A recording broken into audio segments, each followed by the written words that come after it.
کیوں جھوٹے دعوے کرتے ہو؟ سچ بولو، تمہارے پیچھے کوئی لگے یا نہ لگے اس کی پرواہ نہیں ہے۔ یا ایھا الذین آمنوا اتقوا اللہ وقولوا قولا سدیدا، اللہ فرماتا ہے ایمان والو سیدھی سیدھی بات کرو، پھر کیا ہوگا؟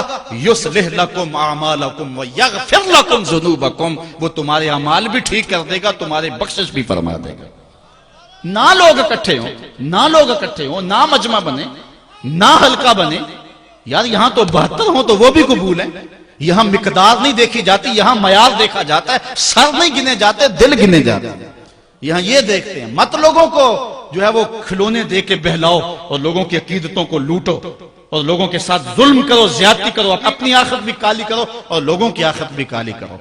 آپ دیکھیں دائیں بائیں، اپنی نظر رکھیں، نگہباں بن کے جو اہل چمن کی آبرو لوٹے، چمن والو عقیدت چھوڑ دو ایسے نگہباں کی، کوئی حق کا مسافر تلاش کرو، چاہے اس کے کپڑے پھٹے ہوئے ہوں، کرامت اس کی نہ ہو ساری زندگی کے اندر، لیکن محمد عربی کی غلامی تو ہونا۔ حضرت شاہ نقشبند بخاری سے کسی نے پوچھا حضور آپ کی کوئی کرامت؟ فرمانے لگے اس سے بڑی کرامت کیا ہو سکتی ہے، اتنے گناہوں کے باوجود زمین پہ چل رہا ہوں اور زمین مجھ کو دھنسا نہیں لیتی اپنے اندر۔ ہمارے بزرگوں کی تو کہانیاں یہ تھیں، اور آج تھوک کے حساب سے کرامتیں دی جا رہی ہیں۔ آج کے پیروں کی اتنی کرامتیں، غوث پاک کی بھی اتنی کرامتیں بیان نہیں ہوتی جن کی ان کی کرامتیں بیان ہو رہی ہیں، دڑا دڑ کرامتیں بیان کر رہے ہیں۔ ایک بندے کے یہاں بچہ پیدا ہوا اور اس نے یہ شور کر دیا کہ یہ رمضان کے دنوں میں دودھ نہیں پیتا، اس لیے کہ حضرت غوث پاک بھی نہیں پیتے تھے، وہ بھی پیدائشی غوث تھے اور یہ بھی پیدائشی غوث ہے، اور رمضان کے دنوں میں دودھ نہیں پیتا۔ اچھا کوئی 2-4 ماہ گزرے تو اس غوث کی ماں کو طلاق دے کے نئی عورت سے شادی کر لی۔ میں نے کہا کم از کم اتنا تو خیال رکھتے، جس نے غوث جنم دیا ہے اس کو تو عزت سے گھر سے رکھتے۔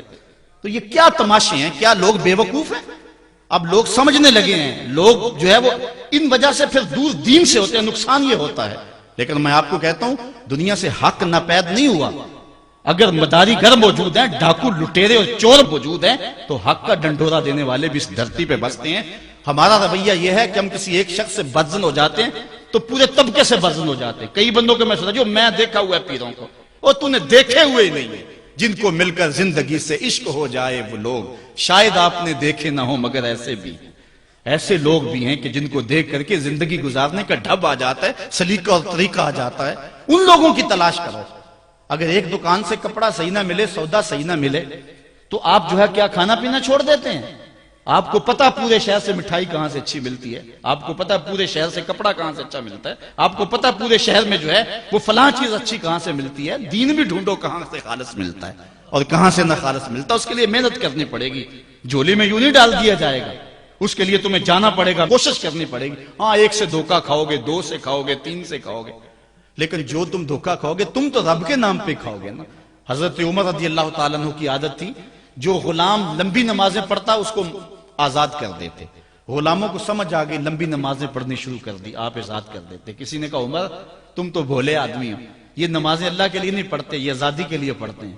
تو حضرت عمر نے کہا یہ مجھے اللہ کے نام پہ دھوکہ دیتے ہیں، میں 100 بار کھانے کے لیے تیار ہوں۔ ایک جگہ سے دھوکہ کھایا، 2 سے کھایا، 3 سے کھایا، 4 سے کھایا۔ جب تمہاری نیت ٹھیک ہوگی منزل ضرور ملے گی، یہ ہو نہیں سکتا۔ خورش دے بدرہ جو کب کو حمام کہ یک روز افتد ہمائے بدام۔ سادی کہتے ہیں چارہ ڈالتا جا، دانہ ڈالتا جا، کبھی تتر آئے گا، کبھی مور آئے گا، کبھی کبوتر آئے گا، پھر ایک دن جس کو تو تلاش کرتا ہے وہ ہما بھی تو آ ہی جائے گا نا۔